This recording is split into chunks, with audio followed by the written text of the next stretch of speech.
Hey, everybody. Welcome back to another edition of New York Sports Rehab. This is Mike. As you can see, I'm going solo today. Matt's a little under the weather, and I'm going to talk Jets real quick. And it's going to be pretty quick because we're really at this point, what else is there really to say? So, just a quick thought or two on the mess called the New York Jets. I don't know where to begin. All I'll say is we are now going on 56 years since the New York Jets won a Super Bowl, 56 years since the Jets were in a Super Bowl, 14 years since the Jets made the playoffs, which is by far the longest streak, active streak in the NFL. No one's even close. I think Denver's 2015 was the last time they met it. The Jets 2010. Denver will probably make the playoffs this year and end that drought as well. 9 years since they've had a winning record. And in that 14-year playoff drought, that's the only year they did have a winning record. And oh, by the way, the year that the Jets had that winning record of 10-6, they ended the season in excruciating fashion, losing a game to Rex Ryan's Buffalo Bills. Winning that game would have put them in the playoffs. The Bills, I believe, had 4 wins that year. Ryan Fitzpatrick threw that crushing interception after leading a long drive downfield, I believe late in the third quarter or fourth quarter. Anyways, one winning season in 14 years, no winning seasons in the last 9. Not only is it unprecedented in the NFL, but in all sports. This is right up there all time with teams like the Los Angeles Clippers and the Cleveland Browns and the Tampa Bay Bucks back in the 70s. Even the New York Jets back in the 70s weren't this bad. So it just goes on and on and on, and another lost season. And here we are with 7 or 8 weeks to go, 7 more games, 8 more weeks, because the Jets haven't had their bye yet. And I'd have to say, like, this is the worst season ever for me because unlike the years of Rich Kotite and even Adam Gase, those teams had no talent. They weren't expected to win. This team was. There's so-called talent on paper right across the board, offensively and defensively, all pros or former all pros all along the roster. Again, the Breece Hall, Garrett Wilson, Devontae Adams, Tyron Smith, Aaron Rodgers, Quinnen Williams, Quincy Williams, DJ Reed, Sauce Gardner. I can go on. Reddick. I don't remember his first name. He's only been on the team 2 weeks. Did he even play the other day? I forgot all about him. I don't think his name was mentioned once, Hassan Reddick. And it goes on and on and on. And yet this team is 3-7 and a laughing stock. And it's not the loss. It's they always find a way to lose in noteworthy, embarrassing fashion. And if you watch the game against Arizona, you knew the outcome. The first time Arizona marched downfield, basically at will, and scored, you knew there was just no way the Jet defense was going to be able to compete against Arizona's offense. To be honest with you, the final score of 31-6 is misleading. I thought Arizona was going to put a 50 up on the Jets, but their drives were so meticulous and drawn out and time consuming. The first 4 or 5 times they got the ball, they scored, I think, 4 touchdowns, a field goal, and that was it. But it took up a majority of the game. And by the time the Jets mounted any type of defensive stance, the game was pretty much over. But these drives were 5, 6, 7, 8 minutes at a time. And the Jets actually would move the ball and eat up some clock on offense to prevent Arizona from getting the ball even more. But it would end with either a field goal or nothing. And it was just a game that it was well before halftime. You knew the results of this game. The Jets always find a way to just kind of just demoralize you. And there were certain plays in this game. Some you've seen before, some you've seen. How many times have we seen that misdirection, let's say going right, and whoever the quarterback is ends up running the ball the other way, and there's nobody there. It's like the Jets are completely faked out, like they had no idea that this quarterback would run. I mean, we've seen that with Josh Allen on Buffalo. We've seen it with quarterbacks that are known for running. We've seen it with quarterbacks that don't normally run. And we saw it again with Kyler Murray, completely faked out. He could have just kind of done backflips into the end zone, wide open. We've seen that before. And if any play epitomized the Jets, it's a third down, little pass over the middle to the tight end. What's his name? Trey. I'm drawing a blank right now. Trey McBride. And what's his name? Sauce Gardner decides he's going to tackle this guy up high. Now we know Sauce can't tackle, but why are you tackling a big tight end, a powerful tight end, up by his shoulders and chest? And he just basically carried him like a rag doll. Eventually, threw him off his shoulders and was able to gain the extra 10, 15 yards, which gave him a first down and kept the drive going. If there was any chance of the Jets getting back in the game at that point, I think it might have been 14-6. And if they get a stop there on third down, maybe we can dream a little bit about a comeback. But that epitomized the Jets right there. Of course, Arizona ends up scoring a touchdown, ends up eating about 5 or 6 more minutes of clock up. And then the Jets go on to another defeat. But that play right there just epitomized the Jets in particular. When was the last time you saw such poor tackling? I think the Jets had 22 missed tackles in that game. Unheard of.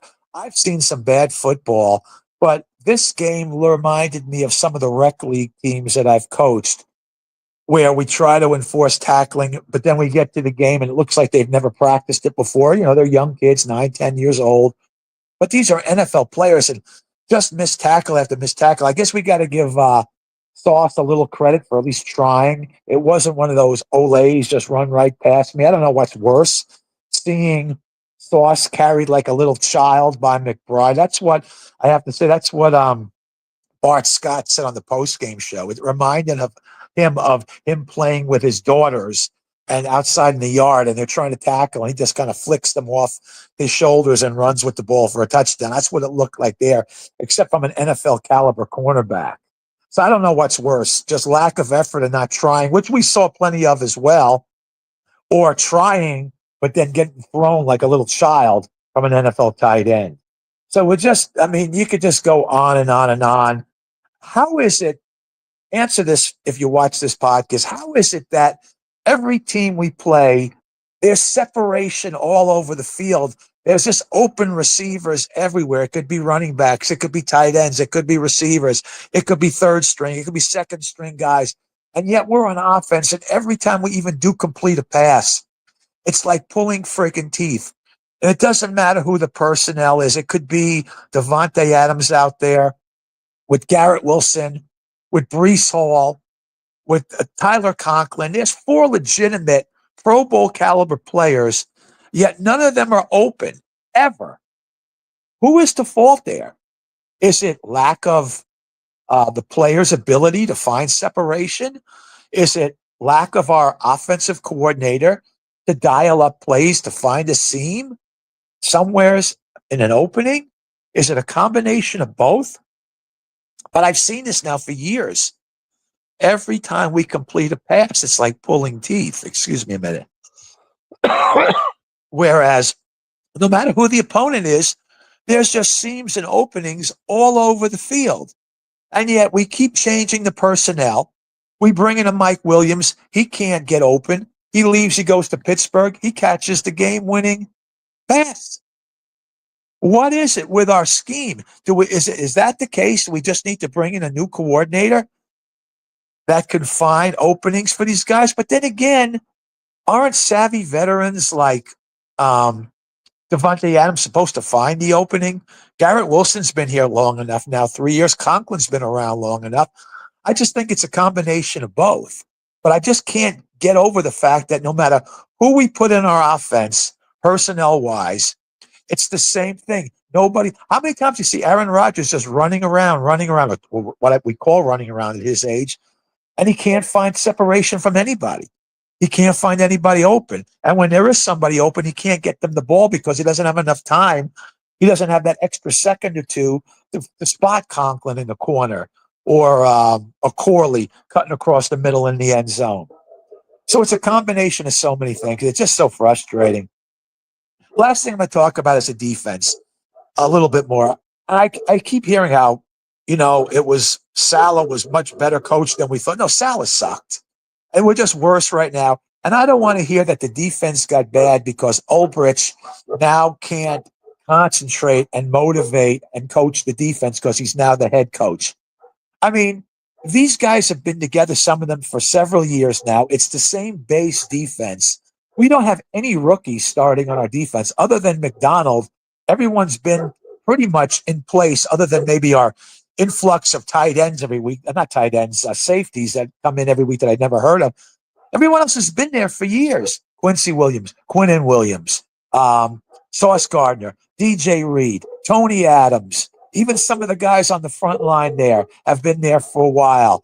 I mean, these are veteran players. You mean to tell me that because our head coach now, or our defensive coordinator, is now focusing in on head coach duties, that our defense falls apart? What is this, rec league again? These are veterans. They should just have to basically be given a debriefing from whoever the assistants are on what we're doing, and then you roll with it. They're not learning the defense for the first time. Do they need a coordinator to yell at them and motivate them each week? And now that he's over on the coaching side of both sides of the ball, they're no longer motivated.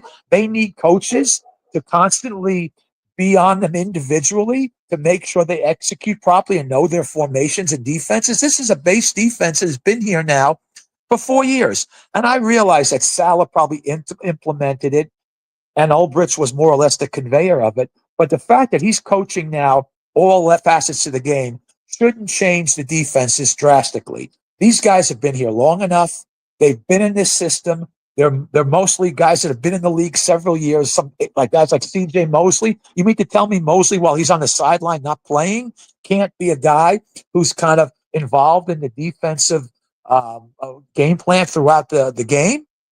You mean to tell me Ulbrich needs to be on these guys all game as a defensive coordinator to keep them motivated and to make sure they know what they're doing? They should know what they're doing right now. Any assistant, the linebacker coach, the defensive backs coach, the line coach, any one of them or all of them should be enough to just keep those guys in tune, in step, and motivated. I can't believe that because Ulbrich now is the head coach. Everyone's forgot how to play defense. No one knows what they're doing, and no one's motivated anymore. And if that is the case, that's on the players more than anything. These guys are pros. This isn't rec league where you need a coach to ensure that your 9 and 10-year-olds continue to know what they're doing and stay motivated. This defense should run itself, but pretty much by itself by now. So I don't want to hear anymore that the defense is suffering because Salah was fired and Ulbrich can't be over there. He shouldn't have to be over at this time. They should be able to run this defense at least to the standard it was before without anybody else over there, yet alone some assistance. So that's pretty much where I'm standing right now. It's frustrating. I can tell you right now, the season's over, but I know me, I'm going to watch every game, if nothing else, just for the entertainment value of it. But Jet fans, don't get sucked in, okay?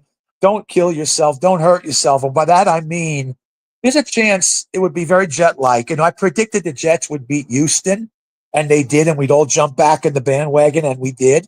And now at 3-7, we're all saying we've come to the grips, it's over. But there's a chance that the Jets beat the Colts at home this Sunday. A very good chance. The Colts aren't that good. I believe Joe Flacco's quarterbacking. So there's a very good chance we beat the Colts next week and we go to 4-7. And we start thinking, hey, wait a minute. With 6 games to go, look at the schedule. Maybe we can win all 6 and finish 10-7. Or even if we just lose the 1 game to Buffalo, we can go 9-8. Maybe squeeze in. There's a lot of parity there, though I don't think 9-8 is going to get us in because we've lost to everybody that we could be in a tiebreaker with. But anyways, don't get sucked into that, Jet fans, because there's a very good chance the Jets beat the Colts on Sunday and go into the bye week 4-7, and we all start fantasizing again about that 6-game run we're going to go on. No, this team sucks. There's a reason why they are where they are. They're the most poorly coached team in the NFL. The whole coaching staff needs to go. The players, as far as their technique goes, they just don't have it. They're not gritty. They're soft. They don't know how to tackle. They find new ways to lose. And no matter who comes here, they put that Jet uniform on, and all of a sudden their game deteriorates. Has anyone kept an eye on what Mekhi Becton and Laken Tomlinson have done this year? All of a sudden, I think Becton's the number one rated guard in the NFL as far as PFF. Laken Tomlinson's right up there as well. So all of a sudden, they left the Jets and they went from the two worst ranked tackle and guards in the NFL to two of the best. Why is that? I don't understand. Is it coaching? Is it lack of just, I don't know, being, out of it so early on that negativity sets in and just stop playing? I don't know. You tell me. But anyways, Jet fans, I'm not going to tell you. If you want to check out on the Jets, I don't blame you. I'm not. I'm going to watch the games. But at the same token, I'm not going to jump back on that bandwagon as far as they beating the Colts this week. Yeah, I got a feeling they are going to beat the Colts. But you know what? Until I see them at 7-7, I'm not even going to think about them making the playoffs. And even if they get to 7-7, I really shouldn't torture myself then, because the Jets will find a way to fuck it up. But I know me, I probably will jump on. But don't let this weekend's game and probable victory against the Colts change your mindset, because if you do, you're only up to heartbreak. So that's my spiel on the Jets right now. If you're a Jet fan, if you're an NFL fan and you watch the podcast, let me know what you think. Just life as a Jet fan. I've been a Jet fan going back to the 60s. I'm not going to change now. And hopefully sometime in the span of life that I have left, I'll see another playoff appearance or God's a Super Bowl by some miracle. But right now, the Jets ain't it. This coaching staff ain't it. This personnel ain't it. I don't know what the future holds. We may have to run it all back again one more time with Rodgers and some of these vets and build around it, because really, I just don't see how right now they tear the whole thing up and start from scratch. You got some of these guys under contract for another year or two. You just bring them back and maybe fine-tune and start building around them. But anyways, Jet fans, we'll see what happens. I'll continue to be doing podcasts. Matt will be back with me. Maybe we'll get Andrew on as well as we go forward with the rest of the season, because there are 2 months to go. So take it for what it's worth. Watch the games if you want. Don't watch the games. Jump back on the bandwagon. Don't jump back. But just beware, Jet fans. If there's a chance for the Jets to break your heart some more this year, they just might. So I'm Mike. Podcast ran a little bit longer than I thought. But, when we talk Jets, you could just go on and on and on as far as ranting and raving and venting. And that's what this podcast, New York Sports Rehab, is all about. So I'm Mike. I'm out. We'll be back soon and talk more Jets. And maybe we'll have some Met news as well as far as free agent signings and trades. So I'm Mike. We're out. We'll talk again soon.